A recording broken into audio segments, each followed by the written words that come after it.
değerli büyüklerim, sevgili misafirlerimiz, hepiniz hoş geldiniz. Merhaba.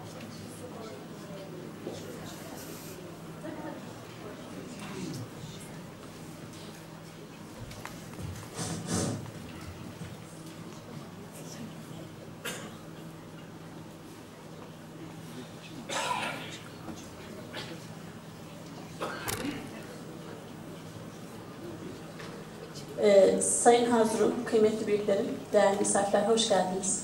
Adım Sibel Pak Solmaz Türk, Hazırların kızıyım. Uzun yayın yapan köyündenim.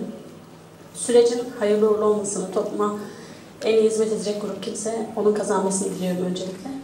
Bugüne kadar emek vermiş herkese de sonsuz teşekkürlerimi sunuyorum. Çünkü evimde sıcacık yatarken o insanlar kah ana vatanda, kah Anadolu'nun bir yerinde emek veriyordu. Dolayısıyla yapılan şeylerin önce teşekkürünü vermek lazım. Daha ileriye giderken güzelleştirip dönüştürebileceğimiz neler var diye birkaç kendi bakış açımdan fikrimi paylaşmak istiyorum. Son dönemlerde proje anlamında biraz daha zayıf olduğunu gözlemliyorum kendimce. Yeni bir vizyona yüzünü dönmek artık gerekli. Yıldız abla da olsa, Mutluların grubu da olsa fark etmez. Asıl olan bakış açısını biraz değiştirmek. Kafe'nin dışında çıkan herhangi bir projeye el vermek bir yana neredeyse kötüleyecek vaziyette bir üslup var. Üslup ve iletişim çok önemli. Yani hepimiz zaman zaman bu konuda hataya düşebiliriz ama kurumsal değil, üslup, kucaklayıcı, kavrayıcı bir yapı çok çok kıymetli. O kadar çok şey çözebilirsiniz ki. Size küfreden birini, size sarılıp seven, teşekkür eden birisine dönüştürebilirsiniz. Kurumlar için bu çok önemli. Organizasyonel yapıda da bir takım sıkıntılar yaşanıyor zaman zaman. Bunu daha iyiye götürebiliriz. Bu eleştirileri getirirken iyileştirmek amaçlı söylüyorum. Bana da düşen bir şey olursa gel sekreteriye tut. Paspasçı gelmedi, gel paspas at desinler. Canı gönülden emek veririm zaten, sorun değil. 21 Mayıs anmaları, örnek olaylarla demek istediğimi daha iyi anlatacağımı düşünüyorum. O yüzden birkaç örnek vereceğim, 2-3 tane. 21 Mayıs anmalarında Karadeniz'e çenek bırakmanın çok daha ilerisine gitmemiz gerektiğini düşünüyorum. Duamızı edelim, anma törenimizi yapalım. Ancak daha fazla insana ulaşarak, tarihimizi onlara hatırlatarak bu konuyu dahil edelim. Bu işi en yakın benim aklıma gelen Boşnaklar. Avrupa'nın göbeğinde kan aktı, kimse sırtını dönüp bakmadı bile. Hala toplu mezarlar çıkıyor. Bir gün gidip de onların törenine katılıp, biz de benzer bir tarihten geliyoruz, bu acıları yaşadık, sizi anlıyoruz. Rahmet diliyoruz öğrenlerinize deyip yanında durmuyoruz. Onları programda davet etmiyoruz. Kızılderililer. Yani çok feci şeyler yaşadılar. Uluslararası platforma taşımadan biz soykırıldık, sürüldük, öldük, bittik, şu salondan dışarı asla çıkmaz. Bir yere de varmaz. O yüzden başka bir vizyon gerekiyor. Anlatan seyahatleri veya üniversite kontenjanlarının duyurularının çok geç çıkarıldığını düşünüyorum şahsen. Çünkü bir çocuğun pasaport çıkartması, harçlığını hazırlaması, orayla ilgili yiyecek vesaire hazırlaması bir süreç. Bu kadar kısa sürede seyahate nasıl hazırlanacaklar bilmiyorum, ben düşünüyorum. Mesela Ataların İzinde diye bir proje oldu. Buradan motosikletle yola çıkan bir ekip Kafkasya'daki bütün anavatanlara seyahat etti. Akabinde oradan getirdikleri toprakla bir tanesi Ankara'da olmak üzere fidanlar dikti. Fidan dikiminde 10 kişiydik. Sunum da zaten kafeteryada yapıldı. Tesiste çalışıyorum ben, tesis müdürüyüm. Çerkes Derneği'ne bağlı. Borç harçla zar zor emekle yapılmış bir bina. Çok şükür borçları da tamamlandı. Orada 300 kişiyi çok rahat alacak bir salonumuz var, sahnesi var, kürsüsü var, ses sistemi var. Ana binamızda 2 tane salonumuz var. Bu kadar kıymetli bir proje, yani biz yapmadık diye mi böyle bir muamele görüyor? Biz yapsaydık her yerde reklamını yapardık herhalde. Bu kadar zor mu ya? İyi yapılan bir şeyi takdir etmek bu kadar mı zor? Bu da bizim insanımız. Biri iyi bir fikir getirdiyse biz düşünmesek bile Kafet olarak el verelim. Paydaş olalım. Ya da paylaşalım. Yani böyle bir proje oldu, biz de sizlere sunuyoruz diye insanlarımıza sunalım. Bundan bir şey kaybetmeyiz. Yani adım atmakla gerçekten incilerimiz dökülmez. El birliği, işbirliği yapmak zorundayız. Her şey aklımız ermez, yetmez. Herkes, bir de varlık içinde yokluk çekiyoruz. Akademisyeni var, emektarı var, çiftçisi var, köylüsü var, dansçısı var, profesörü var, doktoru var, eczacısı var. İnanılmaz insan kalitesi yüksek, işinde çok başarılı insanlarımız var. Niye bunlardan akıl almıyoruz? Bir projeyi geliştirirken niye onlarla da bir istişare etmiyoruz? Ya çok mu zor? İstanbul, Ankara mesela. Dernekler şıkır şıkır, hareketli. Bir başka yerde kıvranıyor dernek. Ya al oradan bir heyeti, eğitime getir kafette. De ki biz sizi iletişim uzmanı hocamızla şu bilmem neyse. İşte kurs açıyorsunuz, dil kursu. Bunu yaratıcı dramayla çocuklara şöyle verirsiniz, böyle verirsiniz. Yani bunun örneği çok. Pek çok projede kafet çok daha fazla dokunabilir. Geçmişte bunun örnekleri var. Artık değişirse çok daha iyi bir yere gelir. Yani ana dilin neden kültür aktarımında çok kritik bir yere sahip olduğunu anlatmak için o insanlara dokunuyor, temas ediyor olmamız lazım. Bir beyefendi çok güzel aktardı. Hani ölümümüz, dilimiz olduğunda bari paylaşılsa diye. Niye? Temas istiyor çünkü. Dokunulmak istiyor. Yani periferdeki insanların iletişime çok daha fazla kıymet verdiğini görüyoruz burada. Bizim için de kıymetli ama biz iş için kullanıyoruz. Onlar insani ilişki için daha önemsiyor. Burada bir çatı kurup ve herkesin en kıymetlisi, en ileriye giden, bize örnek olması gereken, büyüklerimizin daha saygılı, sevgili, dürüst, açıkla, şeffaflıkla, ardından konuşmadan burada derdini söylediği, birbirimizi iyileştirmek için acaba daha ileriye nasıl gideriz diye burada sözünü söylemesini çok arzu ederim. İşbirliğine bence açık olmalıyız. Eğer o kurumu onaylamıyorsak da mesafemizi koruruz. Proje bazlı çalışırız. Bu olabilir. Herkes onaylamak zorunda değiliz. Ama yok sayamayız. Biz yok saymayla, gözümüzü kapatmakla yok olmuyor kimseler. Yani kabaca bunlar. Umarım izah edebilmişimdir yüreğimdeki şeyleri. Neticenin Yıldız abla da olsa, Mutlu da olsa bu toplum için en iyi şekilde tamamlanmasını diliyorum. Değişim kaçınılmazdır. Yok saysak da, dirensek de bu dönüşecek. Yani Yıldız ablanın elinde de dönüşecek, Mutlu'nun elinde de dönüşecek. Bu kadar ayak diremeye gerek yok. Bu değişimin yanında nasıl var olabiliriz? Biz de ne taş koyabiliriz diye bakarsak daha anlamlı olacağına inanıyorum. Saygılar sunuyorum. Teşekkür ederim. Teşekkür ederiz Sibel Hanım. Sayın Yalçın Karadaş, buyurun.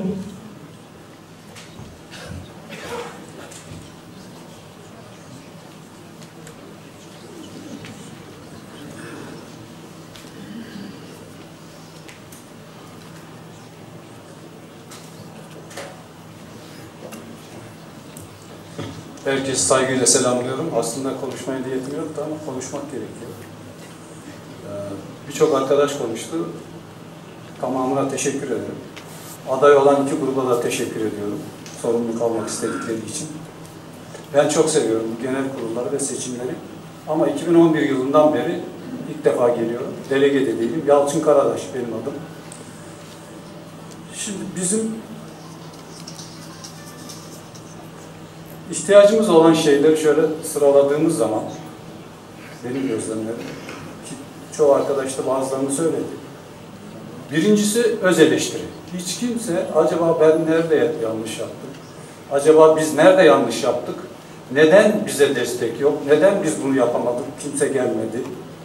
Neden biz şu kadar oy aldık, o kadar alamadık diye düşünmek zahmetine katlanıyor. Bir kere öz eleştiri insanlar yapmak durumunda. Ve gruplar ve yapılar, özellikle yönetimler bir şeyin iddiasında olanların öz eleştiriyi çok önemsemesi gerekiyor. Bu ayıp bir şey değil. Bu sizin küçük olduğunuzu da gösteren büyüklüktür. İkincisi, özür dilemek. Birilerine bir şekilde, kurumlara bir yanlış, bir hata olduysa, örneğin bir arkadaş enteresan karikatürler çizmiş. Birkaç gündür görüyorum. Uyardım kendisini. Çıkıp o arkadaş eminim diyeceğinden, ya bu karikatürleri ben bu anlamda yapmamıştım Yalçın. Gerçekten o insanlardan özür diliyorum diyebilmeli. Veya ben birisini yanlışlıkla kırmışsam özür dilemeyi bilmeliyim. Özür dilemek o insanın suçlu olduğunu ve özünü kabul ettiğini göstermesi değil sadece. Özür dilemek bir büyüklük ve diyalog yolunu kapatmayan bir şey. Teşekkür etmeyi bilmiyoruz. Yani emek veren bir şekilde emek veren insanlarımıza teşekkür etmeyi bilmiyoruz. Örnek vereceğim, ismini söylemeyeyim, rahatsız olur bir abimiz. Enteresan kitaplar yazıyor. Burada kendisi. Şimdi o kitapların başka bir etnik grup, başka bir yapıya ait insanlar yazsa, onlarla ilgili yazsalar defalarca imza kampanyaları olurdu.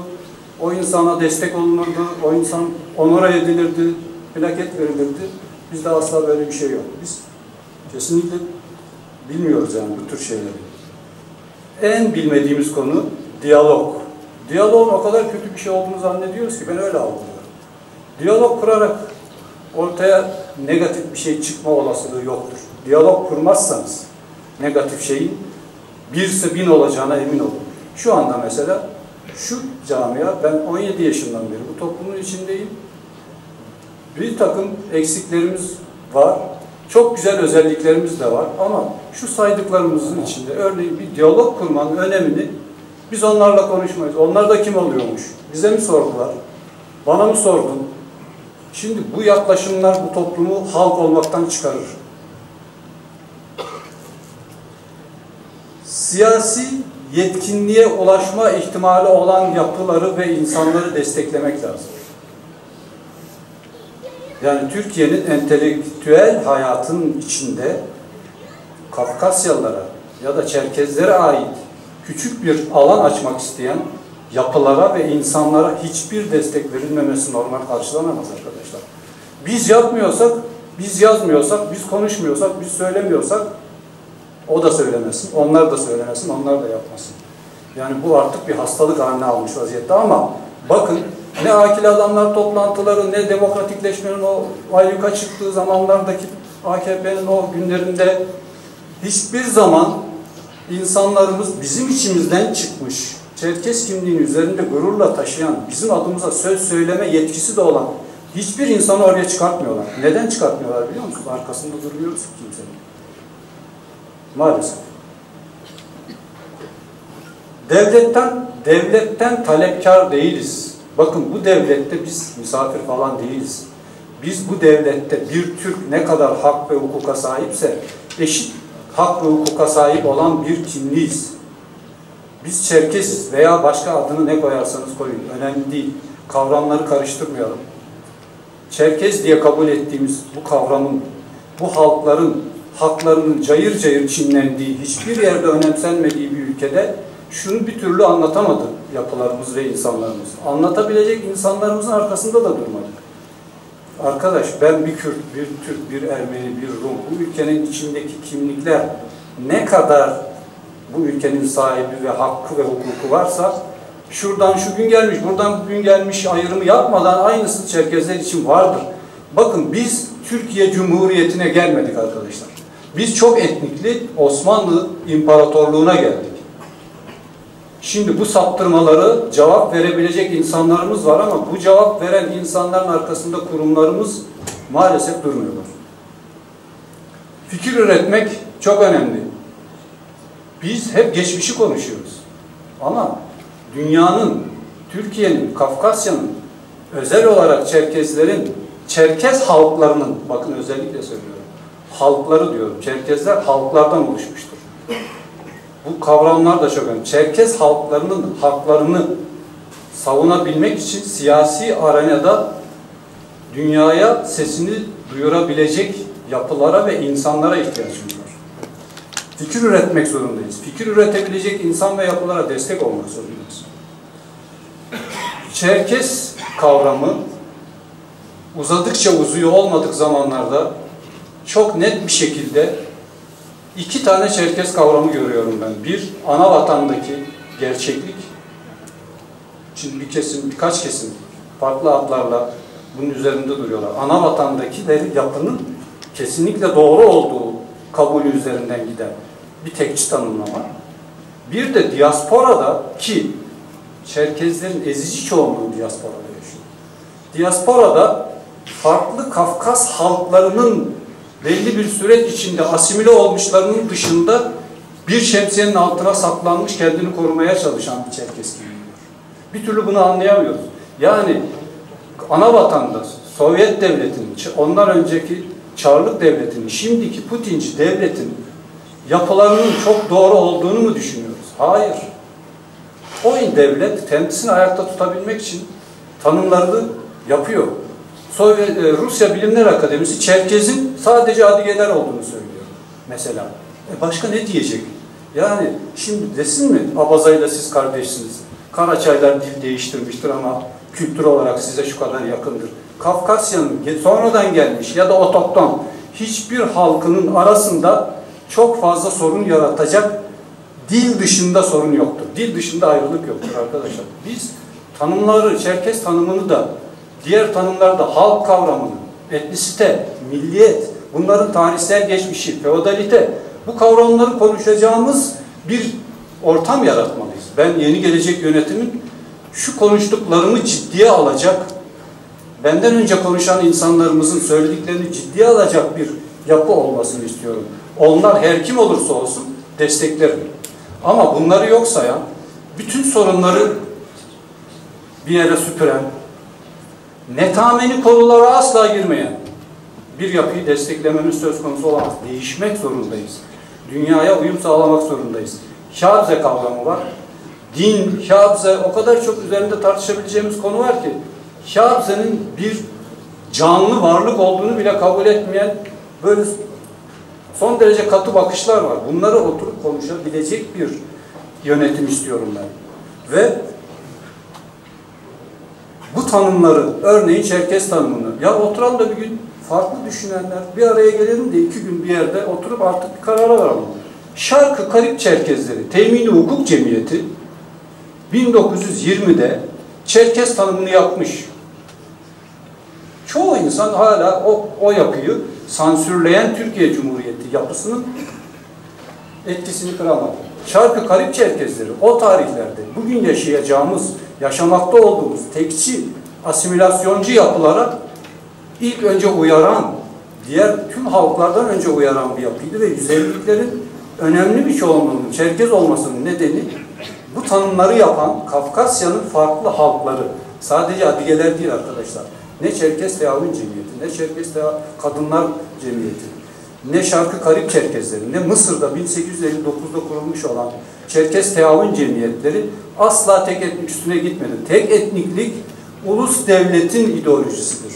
Ve ulus devletin yarattığı bu ideolojinin dünyaya kaç tane savaşa ve kaç milyon insanın ölümüne neden olduğunu, bizim gibi hangi halkların hayatını mahvettiği, topraklarından yok ettiği hep bu ulus devlet. Şimdi biz ulus devlet kuracağız anlayışıyla ortaya çıktığımız zaman, çıkıldığı zaman önce ben karşı çıkmak zorundayım. Bunları konuşmak zorundayız. Sanal alemde birbirimize hakaret ederek, alay ederek, gülmeli bilmemler yayınlayarak, bloke ederek bunları çözemeyiz arkadaşlar. Biz şöyle bir özelliğimiz var. Dünyada başka bir halk, başka bir ulus, başka bir halklar topluluğu yoktur ki arkasında hiçbir siyasi güç olmasın. Bakın Kürt, Ermeni, Rum, aklımıza gelen Boşnak, tabii, özür diliyorum. Tümünün arkadaşlar, tümünün arkasında bir siyasi güç vardır ve tümünün arkasında bir halk kitlesi vardır. Ben herkesi saygıyla selamlayarak açık ve net tarafımı belirlemek istiyorum ve söylemek istiyorum ki Kaf ve Değişim Hareketi, kendilerine teşekkür ediyorum. Ne kadar elimden ne gelirse, oy kullanamayacağım, o ayrı mesele ama elimden gelen her şeyi yapacağım. Mevcut yönetim eski yaptığı hataları kabul eder, öz eleştiri yapar. Gerçekten söylediği projeleri gerçekleştirirse onlar için de elimden geleni yaparım. Yeter ki yok sayılmayayım. Teşekkürler. Evet, teşekkür ederim Sayın Karabaş. Ümit Dinçer, buyurun.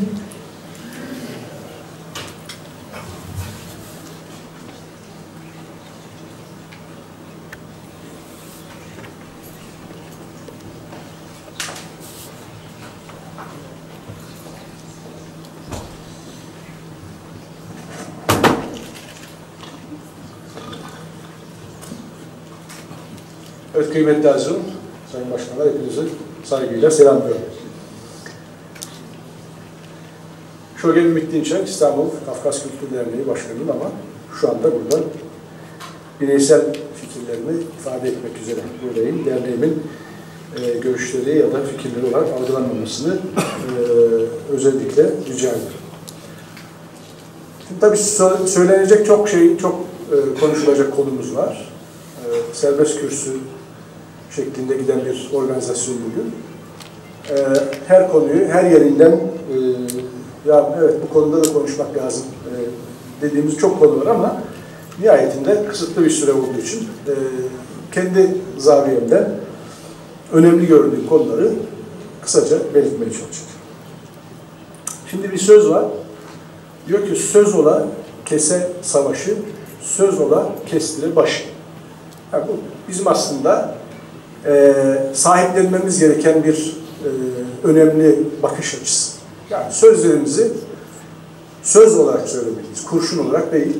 Az evvel ben Bahattin Bey'in yaptığı konuşmadan kendi açımdan çok rahatsız olduğumu açık yüreklilikle ifade ediyorum. Yani bu Kaffet Değişim Hareketi'ndeki arkadaşları demokratlığa, dinamizme, deneyimle karşı vermiş gibi yansıtmak doğru bir hareket olmamıştır. Ben bu söylemleri tanıyabildiğim kadarıyla Yıldız Hanım'ın da sahipleneceği kanaatinde değilim. Keşke yapmasaydınız Bahattin Bey. Şimdi nasıl bir Kaffet istiyoruz? Hepimizin aslında aklında, zihninde, zihnimizin gerisinde bir Kaffet algısı, bir Kaffet tahayyülü var. Bunu ne kadarı gerçekleştirilebiliyor? Biraz ona bakalım. Ben kendi açımdan iki özellik, çok şey söyleyebilirim ama iki özelliğinden artık bu mutlaka olmalı diye düşündüğüm iki konu var. Bir tanesi cesur bir Kaffet istiyor. Cesur. Nedir cesaretten algıladığımız? Az evvel kısmen Yalçın Karadaş girdi meseleye. Bu aygıtı dinlememiz lazım. Nereden ses geliyor? Nereden arıza yapma ihtimali var? Bizi nerede yarı yolda bırakır? Bunları dinlememiz lazım. Hayır, böyle şeyleri hiç dinlemiyorlar anlamında da söylemek istemiyorum. Ancak ihtiyaçlarla mevcut durum zaman zaman birbirini karşılamıyor. Bunun altını kalın çizmek istiyorum. Dolayısıyla aygıtımızı dinleyelim. Bu aygıttan kastımız sadece üye derneklerimiz değil, toplumumuzun tamamı. Sosyal medyada ne oluyor bunu dinleyelim. İnsanlar kendi aralarında ne konuşuyorlar bunu dinleyelim.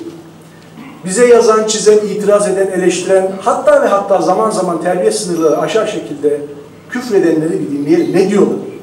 Toplum neden rahatsız? Hangi kanalları açabiliriz? Bunlara bakmamız lazım. Ve en önemli şey, cesaretten kastım şu, Kaffet kendini eleştirebilmeli. Burada yaptığımız bütün çalışmaların, bütün değerlendirmelerin, seçimin, propagandanın hepsinin aslında temelinde yatan şey daha iyi bir örgüt, daha çalışkan bir örgüt hayalidir. Bu her zaman başarılabiliyor mu, başarılamıyor mu? Ona bakmak lazım. Başarılamıyor ama bu verilen mücadelenin, verilen emeğin yanlış anlaşılmaması, ucuzlatılmaması lazım. Buna da katılıyorum. Ancak Kaffet cesaretli olmalı. Neye cesaretli olmalı?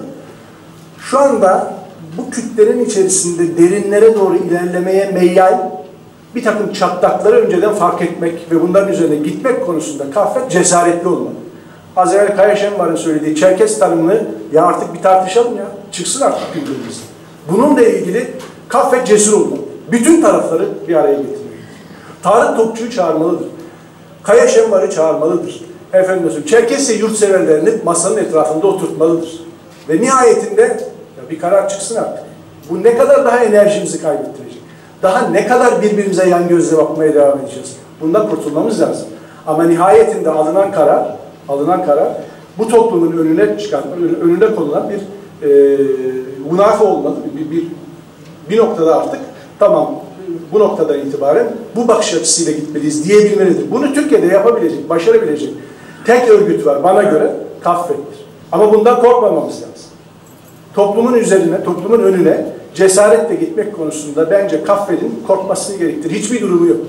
Aksine ne kadar cesaretli, ne kadar kendini eleştirir, ne kadar bugün burada olduğu gibi gelin beni eleştirin diyebiliyorsa o kadar cesaretli bir Kaffet olacaktır diyor.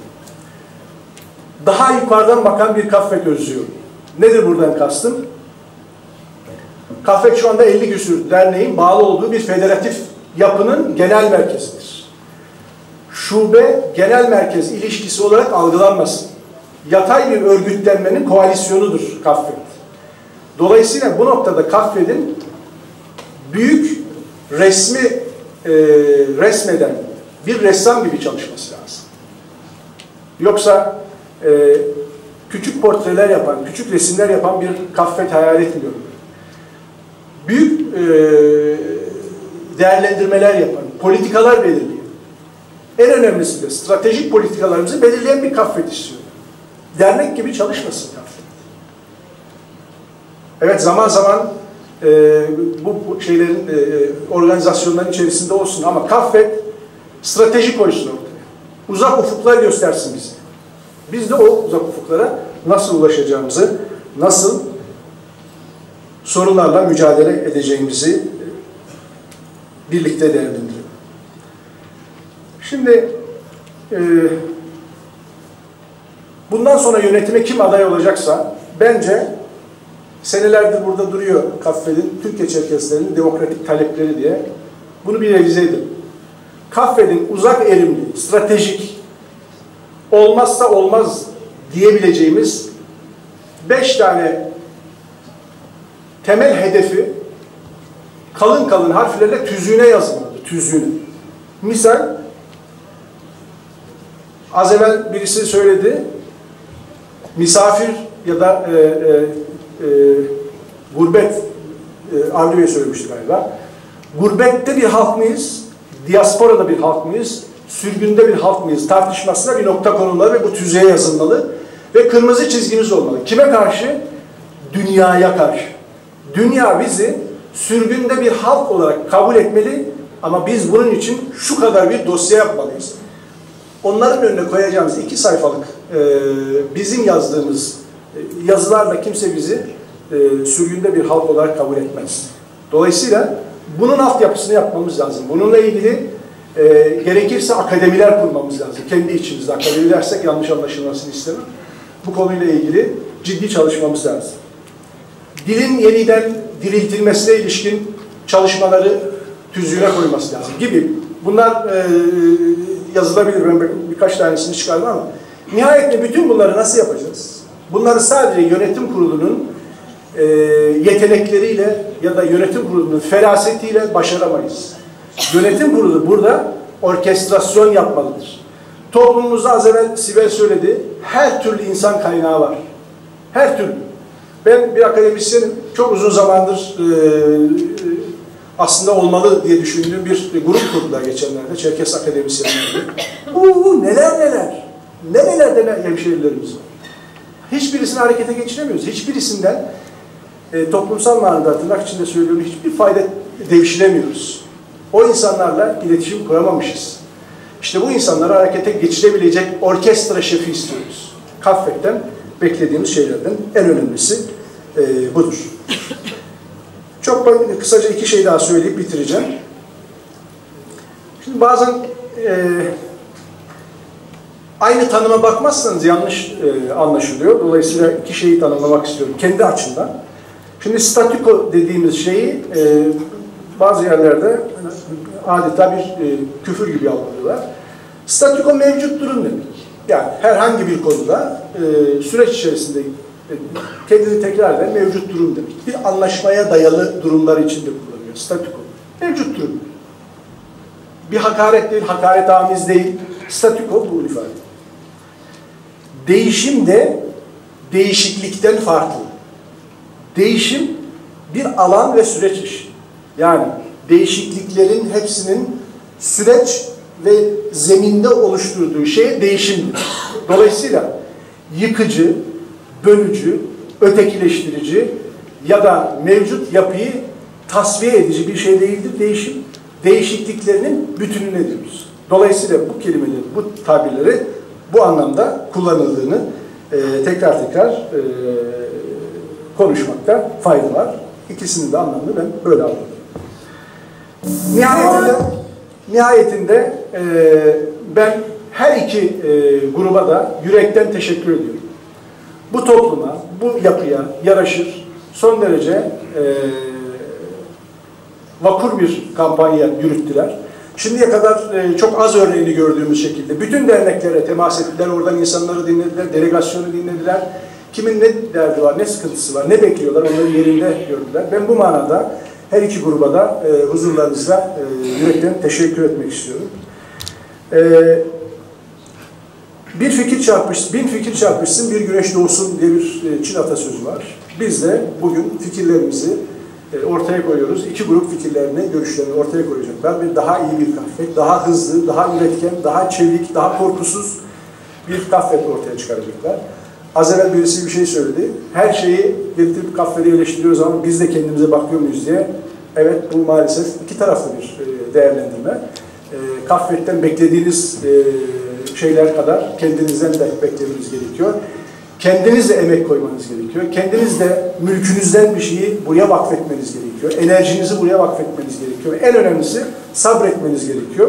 Bu bir sabır işi, bir zaman işi. Ben bundan sonra kahvenin bu değişim sürecini her kim kazanırsa, Yıldız Hanım'ın grubu ya da Mutlu Bey'in grubu kazanırsa da burada bu kadar çok üzerinde durulan değişim dediğimiz şeye bigane kalacaklarını zannetmiyorum. Kendilerine yürekten başarı diliyorum. Her iki gruptan kim kazanırsa da. Eğer kazanamazsak sizin emrinizdeyiz dediklerini biliyorum ve bunun söz üzerinde, kağıt üzerinde kalmamasını, toplumumuzun kaybedecek bir tek yetişmiş insanın olmadığını da tekrar hatırlatmak istiyorum. Hepinize saygı ve sevgilerimi sunuyorum.